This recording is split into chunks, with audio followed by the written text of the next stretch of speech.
uPhungalenja wenza i-competition ukuthi abantu bahambe beyolalela uTrack 9 laphana kwi-album yakhe, bese eshaya iy'bongo njengoba zinjalo uzomnikeza imali engango-5,000. Lezo y'bongo lezo wata lapha uKhuzani noMthandeni wayibiza ngenkosi kaMaskandi. Umlandeli kaKhuzani uthi uPhungalenja wabheda ngokuthatha lapha uKhuzani ngoba leyo nto leyo yaphuphisa i-album yakhe. Lo mlisa uqhubekile wathi i-competition kaPhungalenja sekuyinto esingasekho ngoba waqala ngokuthi adelele uKhuzani kwabe kukuphela kwayo ingakaqali.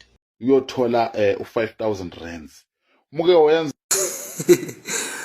ofowethu usuvele uphuphile u-5,000 rand. Yabona once wafaka eyasemandaba kufake konke okunye kodwa wafaka uKhuzani kule nkulumo yakho. Hayi,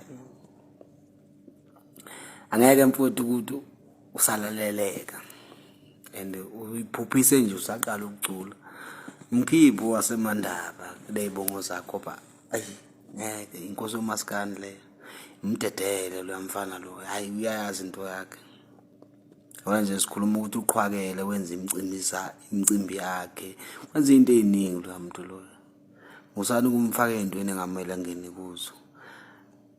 Lawo 5,000 ngisho kuthiwa ngifuna ukuthi ngenze into zami kodwa hayi ngeke. Mawufake yasemandaba no wagibela ngayo le yankabi. Ngiyabonga mfowami.